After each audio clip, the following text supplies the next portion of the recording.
The best thing a human can do is help another human being know more. Hey, explorers. Welcome back. Yeah.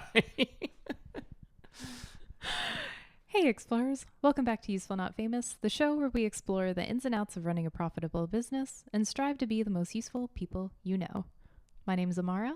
And we have a new intro. I'm Jeff. Bitch, you always forget your name. We're trying to figure out that intro, but I think that's actually good because that's what we're doing is we're here and we're exploring. And through exploration is where we are discovering new stepping stones. We really didn't realize that that's what we do until very recently because you read a book that was talking about... A book? I was trying to think. Yeah, you read a book called... what was it called? So wait, what are we talking about? The Greatness book? Yeah, Why Greatness Cannot Be Planned. Yeah, I couldn't remember. Uh-huh. See, that's why they need new branding, and the cover is hideous. However, very good book so far. I just started it, and you already finished it, right? Oh, yeah. But then they're talking about like having no objectives, and then it's like when somebody puts a word to something, it's like how the color blue didn't exist. It was called a deep wine color. And then all of a sudden somebody was like, oh, it's blue. And then it's like, oh, cool. That's the color now. And you don't see what it is until somebody names it. And then you're like, oh, that's very interesting. So like you're saying that, but there's the possibility that a large percentage of people are like, but the sky's always been blue. Exactly. But it was called different colors, or it was talked about in a different way, but you didn't say that's blue. It was like, well, that's, a light green or something. Because like if you don't have the word for it, you can't call it that. Uh-huh. So until you do, it's very mind-bendy. Oh, I love that shit. And real quick, the best thing a human can do is to help another human being know more is a Charlie Munger quote. I just wanted to give him credit right there. Nice. But Good. yeah. I know he was going to sue us, so I'm really glad you did. I mean, it's Halloween, and that'd be quite a distance that he would travel to get to us. Never say never. Anyway, so he's been dead for 30 years. Yeah, he helping not people alive? know something. No, he's gone. Oh. He went bye-bye. Oh, Yeah. is this a recent development? I think it was this year. But Oh, he it was was. like 99 years old. Like I was joking that it was this year. No, it was very recently. So like Warren Buffett's Sorry. still around, but Charlie Munger is not. I'm going to get haunted now.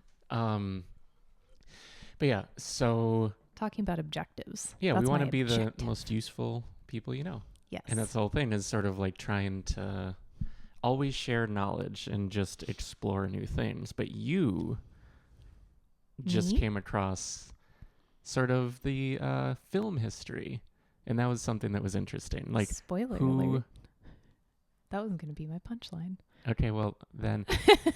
So you have learned something that someone didn't something, and then something was someone else. Well, and it's funny, now this is even more meta because I was reading this with a totally different objective in mind to create a long form video because I want to get back into creating all the history content that I absolutely love because that's like, I love history. I love art. I love history, all the nerdy things. And I was reading this, don't give me that look. I was reading this book about how Chicago was actually Hollywood before Hollywood, which is fascinating. Like I've wanted to make this video. I'm on year 4 now of how long I've wanted to make this. So now I'm just going to be like, fuck it. I'm just going to make it. It's not going to be great, but whatever. TLDR. So I'm reading a book and I'm reading actually 2 books right now about film history. Spoiler alert. And I forgot about this because I learned it in, there's someone at our door. I learned about this in one of my history of photography classes. There was a man in the 1870s. His name was Edward Muybridge. He has the weirdest spelling of Edward. If you're trying to Google it, good fucking luck. It's actually a really cool spelling. But E-A-D W-E-A-R-D. W-E-A. Yeah, very good. You remembered. Eadweird. I remember you saying it. Eadweird. Okay, so there was a breeder. I believe this was in the UK. I don't remember exactly where. Somewhere in England. So she liked horses. No. She liked history.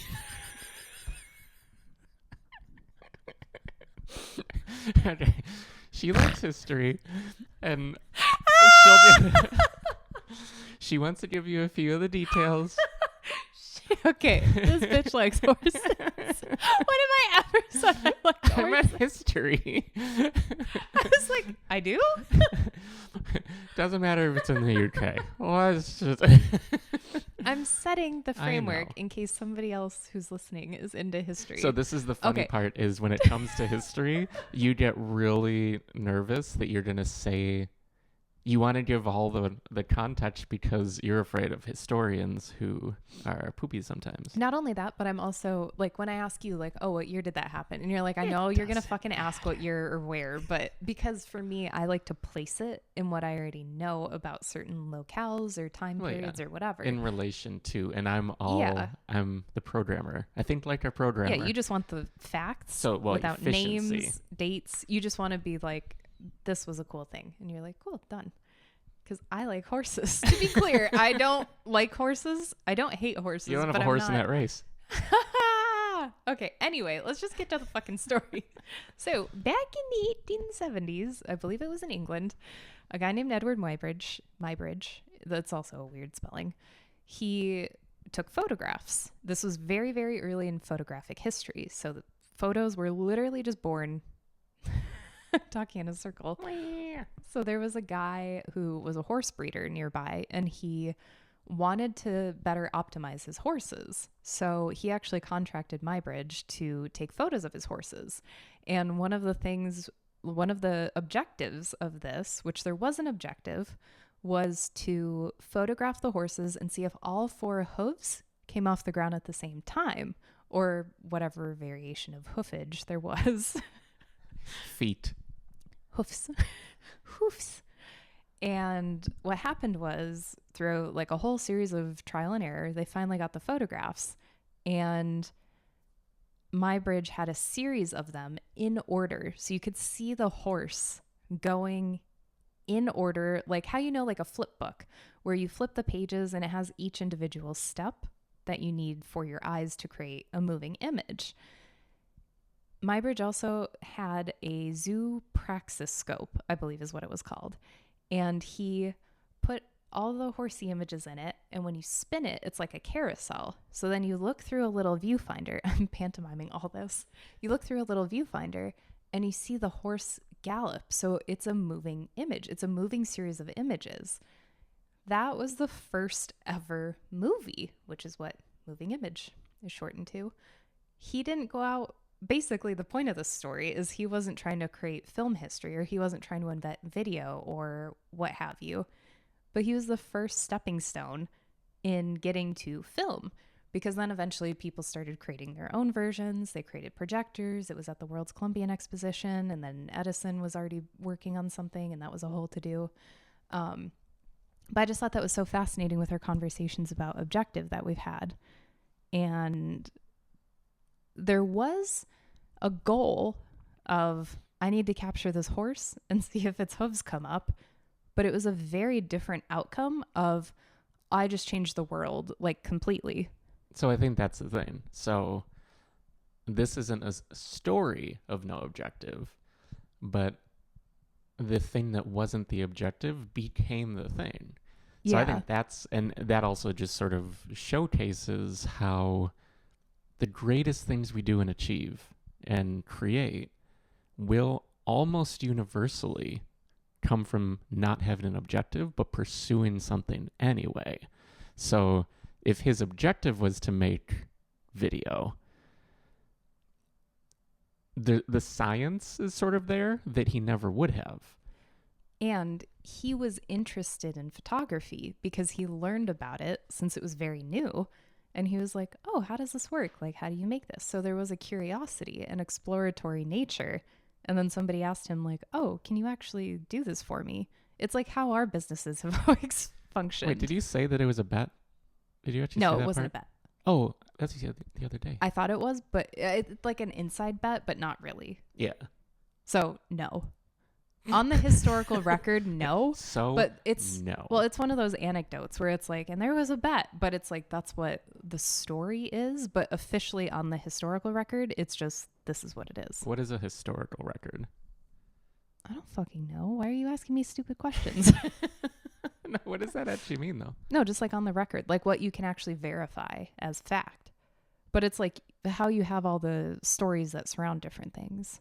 Okay. So would that be like... Why are we getting in the weeds? I'm exploring. I don't know what this means. I'm curious. Well, yeah, just like what you know is historic, like what you know as fact, even though all of history is not really factual, but it's story based. So it's like, it's what you can verify compared to various different accounts. So like, that's the problem with history is it's all fake because it's everybody's perspective on a certain situation. So there is no truth in certain things. It's just what's left over at the end of the day. That, okay, I worked as an archivist, so I have a lot of historical research background. But how you would verify that something is true is essentially if you have another first person account to verify that that's actually true. But that's when it gets weird because, like, if I say the sky's yellow and then you write in another letter the sky's yellow and then everything is wiped out before and after, and then we only have those two accounts, people in the future, if for some reason, however that would happen, they would see our two accounts and be like, I guess the sky was yellow at some point. Like, what the fuck? So that's what's so tricky about history is you can't go into it being like, this is absolute fact. But you know what somebody said based on the letters or diaries that they kept. So that in and of itself is historic fact and on the historical, like on the record, essentially, because it's there. Like, you know that they said it because you know that this is a letter because it has all the provenance of provenance is essentially just the record of where it came from. So how did it get from Benjamin Franklin to this museum? Provenance is an herb too, right? No, Provence. You're thinking of a location in France. You silly ghost. Yeah, Silly. anyway, I could talk about this shit forever. We're here to talk about What are we talking about?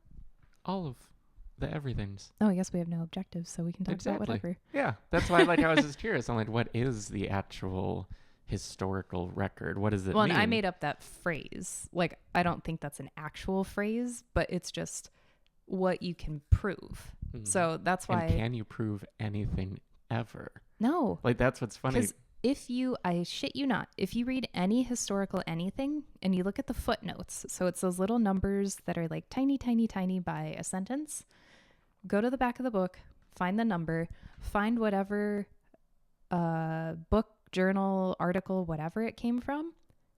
You will then get sent to another article from that book, journal, article, whatever.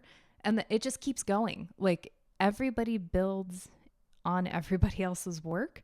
And it's just endless. Like, I ran into that in grad school all the time because I was like, no, I want like the first original source.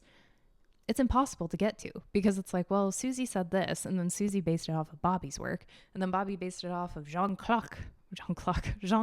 whatever. I was trying to say is he a chicken? Jean-Luc. And based it off of his work, and then so on and so forth, and it just devolves. Like, you end up in like the research wormhole, like the black hole. So anyway, But that's how everything is. That's still like an artist. That's that no thing is ever new. correct. Or nothing, if you want to say it that way. No, I like no thing. But like no single creation is ever new. It just never is because it is all comprised of everything we've learned and experienced in our personal life. This actually came up last week where sort of going into, well, whatever. It was another thing that we were talking about. No, what? I forget how it applied, so I just I just remember You're like, talking about this. You're like, don't ask. You're giving me the eyes like, don't ask. We recorded that one 9 or 10 days ago. Today Was it we're the previous episode? yeah. I don't even remember what we talked about. It was just like this. We were exploring, but it was No, go on. Give me a synopsis. Tell me more. but That's how I felt when you were like, what's the historical record? And I was like, I just made that word up. that was perfect. Historical. But see, this is fun. I don't know. I like Is this it? version of the podcast. Anyway, but when I asked you, spilling water. She has a drinking problem. Water falling out of her face when she drinks it. But I could actually, this is funny. Actually, here comes a meta thing for the episode. You wanted to talk about not having glasses are so objectives. cool. not having objectives. So your story was to talk about not having objectives. But when I asked you what's the historical record, you did give me a death stare because your objective was to tell the story of the not having an objective. Isn't that funny? Look. Isn't that sort of funny to think about, though? Because you were just like, whoa, whoa, whoa. I'm going somewhere with this. I'm a very goal-oriented person. I'm very type A, which I have learned the longer I have been with you. If you can see my watch, can you see it? This is a type B dial. Butthole. Actually, if I put it here, put it right in front of your face. Oh, that's perfect. There we go. You should just So stay like it's that. upside down, but it's a type B dial. So No, just you stay see like that for the rest of you the see the episode. minutes on the outside instead of the hours. Anyway, it's type A. Yes. And I forgot where I was going. Oh, I Since you am a met me. very goal-oriented person. I like to have the outcome in mind. I like to have the destination in mind. We can take any little journey that we want to get there as long as we get to the end. I am very much that way, as you know, and trying to do things willy-nilly does stress me out a little bit because I like to be prepared, which that's a whole other bag of hammers to dive into. Steamboat Never. willy-nilly? Yes. Steamboat Willy-Nilly Nelson. I want that to be my name if I ever start like a jug band or something. A what band? Jug band. Like Jun? jug. Jug. Yeah, like when Oh, you'd blow got into it. the moonshine jugs with Oh, the washboard. Those jugs. Yeah. Pervert. This is now an X-rated episode. But yeah, so you were relating it to me. What does that mean? Type A, and since we've met. Yeah, you're not type A? You're close. But like, what is type A? Like, I So, actually don't know what it is. Type A is somebody who's basically nuts. Like, they need to have everything a certain way. Yeah. Like, they need to have everything a certain way. They really like being prepared for things, and they very much strive for, like, achievements, goals, things like that. Like perfection. Yeah. Yeah. Which you can be. You are much more relaxed with everything. Like, between the two of us, who would you say is a more relaxed person? It's so funny because, again, truth. There is no objective truth on this. But Because from your perspective. I would think you're more relaxed I'm relaxed? compared to me. This is what's funny because I know What? how I'm wired inside, and I'm relaxed? I don't think a single person I've ever met would be like, she's the most relaxed person I've ever this is met. compared to me. Because There he I'm goes, having objectives again. because I'm a little crazy. I know, but that's why I love you. Exactly. It's why we hit it off, because we're both crazy in similar but different ways. What gets you is I am not crazy. The things that I'm crazy about don't include Time.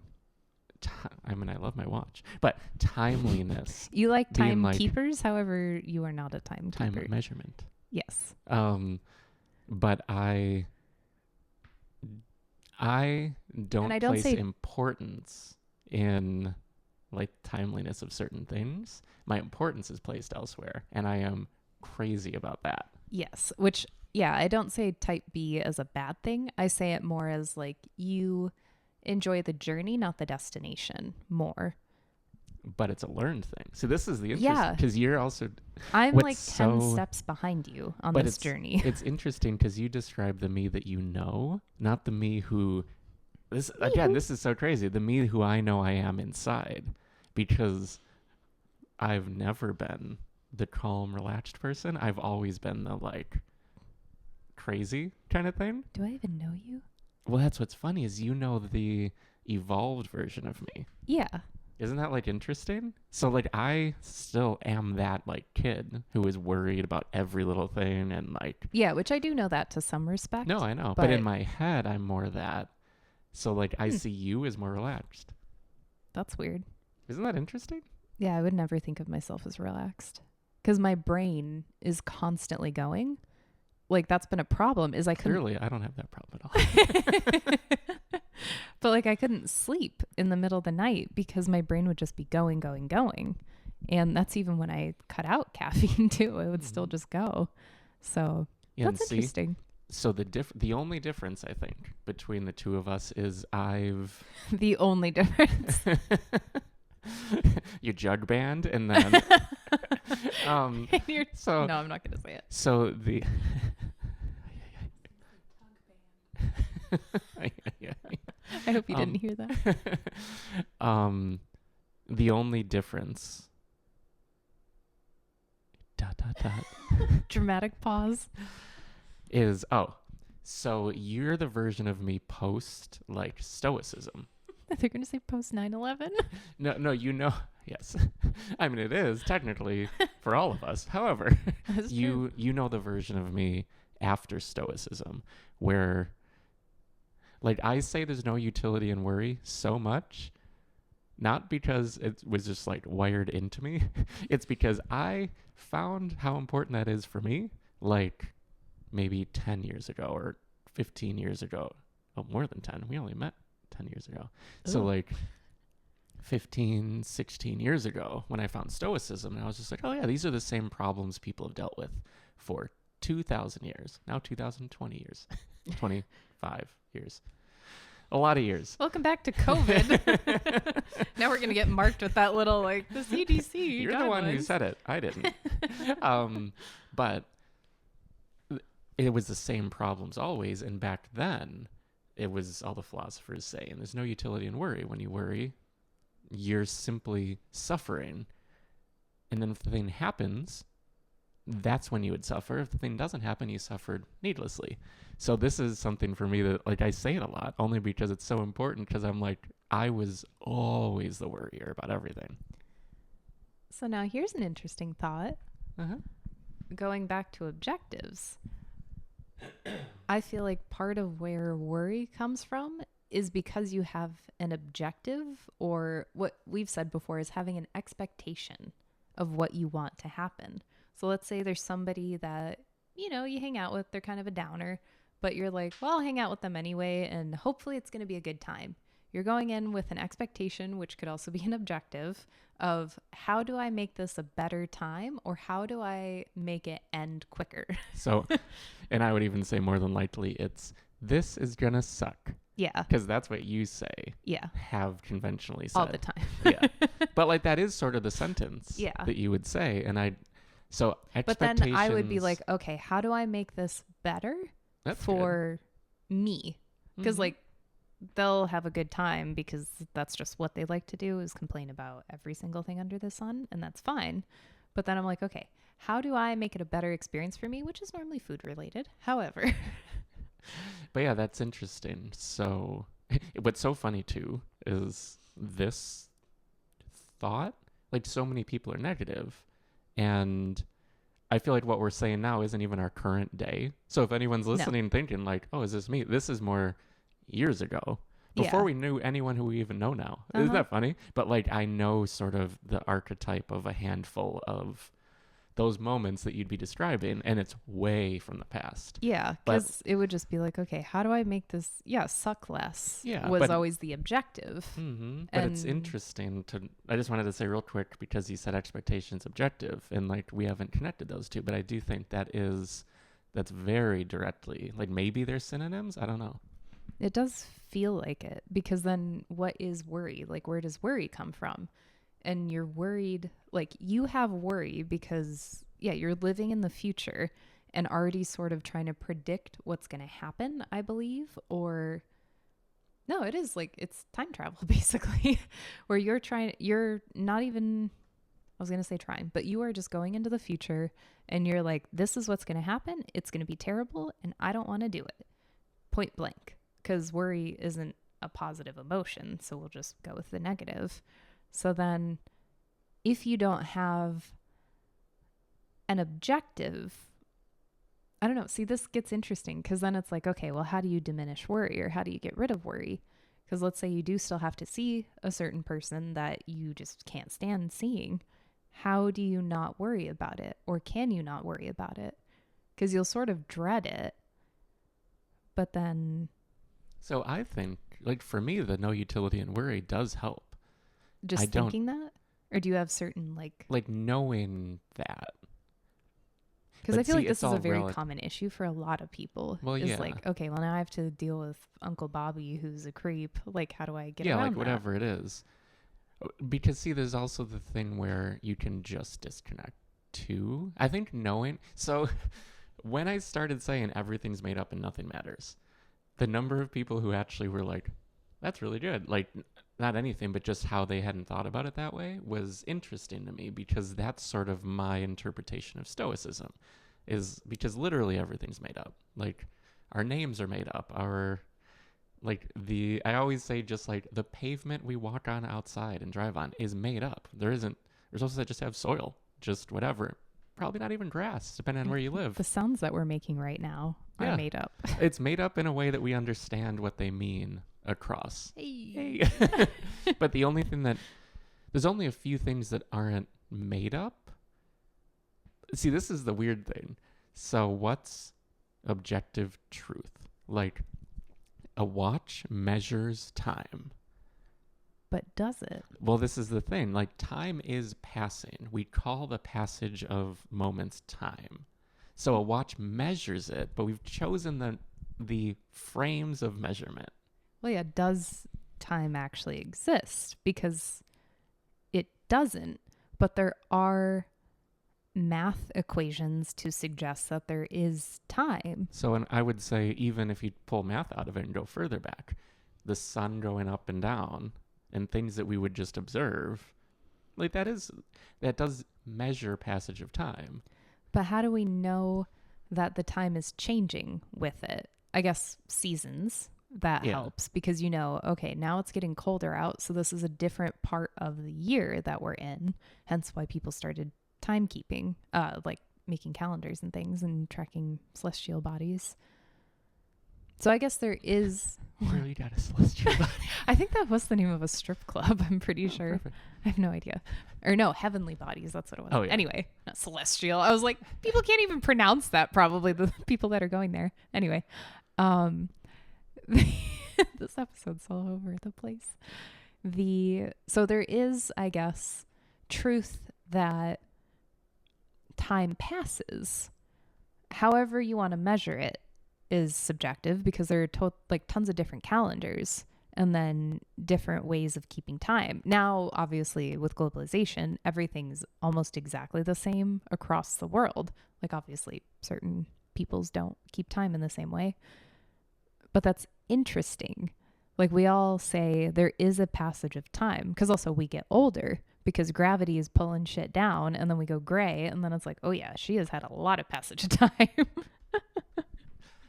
But that's the weird thing, though. So objective truth. We believe in time. Like, truth and beliefs are two different things. So, like, we believe in time. We believe that... But time is passing. So, like, we believe that right now it's 3:02, if I know how to read a watch. Nope. So we believe that. Is it true is a question, because we have defined that this means that right now, based on all the different things, based on the atomic clock and all the things that connect, that it's true that it's 3:02 Central Time. But it does stem from a belief. See, now we're back at the fucking beginning, like I said, where there is no Hey, explorers, welcome back. Hey, explorers. I feel like I had my phone operator voice. I don't want you to lose that. Where I just said about the historical record, how you verify that something's true is by essentially comparing it and cross-referencing it to other historic documents, items, whatever's left over. So by something similar to what you were just saying, that's how we tell time, and that's how we know that time is happening, because we have seasons, 4 different seasons in our society. We live in a society, and we know that winter is cold. After the cold, it gets warm, then it gets really hot, and then it cools down again, typically. And also a quartz watch, which this is not. No, this is a fun mechanical watch. In case you want to know, a quartz watch is crappy, and a mechanical is nice. It's not crappy. I It's have actually, a quartz watch. It's a very high quality, high accuracy timepiece, because we know that when electrical charges go through quartz, the crystal, it vibrates at a very specific frequency. So, and that's it right That's there. my watch.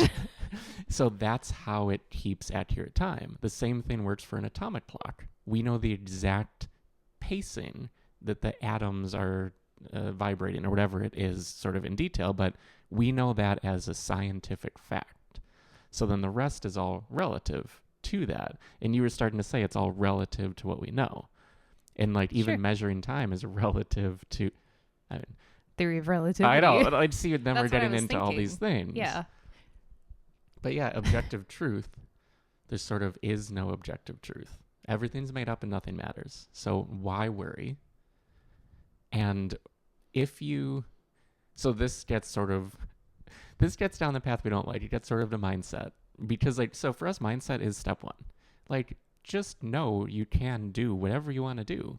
And to clarify, we don't like mindset when that's what somebody's trying to sell you, Yeah. when it's very much just you can do it on your own. Yeah. And that's all somebody has, but then they don't even believe in what they're saying also. Like you can tell it's just a cash grab. And that is what we absolutely can't stand. Yeah. Yeah. People selling mindset. Yeah. And not even like actually embodying it or really believing it too. So both of those things. Yeah, it's easy to sell. Like just believe, like The Secret and stuff. Like just believe and it'll happen. Exactly. We wholeheartedly agree, like we both agree on it, that whether you think it's possible or not is true. Mm-hmm. If I think I can't possibly achieve something, there's no way I ever will, because I don't have the belief to push through the obstacles that are going to be in the way. Mm-hmm. And like that is such an important thing, even though it's mindset. We're not it's free of charge. That's for you. Just if you know you can do it, which anything is possible. And I feel like you have an example, and I can smell it. Oh no, you can? Thought I showered. Well, I was just gonna say, which you know already, that in the Steve Jobs biography that I read by Walter Isaacson. Thank you. I can't get his name for some reason. He calls it, which I don't remember if it was somebody on Jobs' team or Jobs called it that himself, but it's called his reality distortion field. For Steve Jobs specifically. Yes. So Jobs would be like, oh, we can absolutely make this happen. Or like to get, which I talked about on another episode, how he got the iPhone glass. Hadn't been made since the 1960s. He told the person, no, you can absolutely do this. And they're like, we can't do it. That's too short of a time to get it out, blah, blah, blah. And he's like, no, you can. And they got it out in a very short amount of time. So it's all about that kind of a belief of like, no, I can. How do I make it happen? Like, how do I get there? And taking action then. Because the guy didn't just sit there in his factory and he's like, all right, well, maybe the machines will figure it out. Let's see how this goes. Like, I believe. That's the shit that I can't stand. But if you're actually taking action, and yeah, it's going to be chaotic and maybe not fun, but you can get it done. It's just, you got to do it. Well, yeah, as long as doing something doesn't disobey the laws of physics, which maybe even say physics is ultimate truth, but then there's still theories. But it is still subjective, That's though. the thing. But like, say the speed of light. If you want to get to Neptune, you can't unless you can actually break through the law of physics that say nothing goes faster than the speed of light. Like you just won't live long enough to get there. Mm-hmm. And maybe Neptune isn't the right one, but I know there's certain spots where it's impossible for a human to get there without breaking the barrier of the speed of light. Yeah, and because I think Neptune is an entirely gaseous planet, so you can't even like land there. Well, yeah, so there's We that would too. die. Yeah, but there's like, unless there are really concrete Yeah, and it would take like things, 900 years, I think, to get there or something. something. I don't remember, but it's like a stupid amount of yeah, time. and maybe it's not. It's probably Cryo chambers. not within our universe. There's somewhere that, because thinking there is something that just flew past Pluto finally. Mhm. Like, so that was 30, 40 years, whatever. That wasn't that, not 30, 40. Wow, that's probably like 50, 60 years now.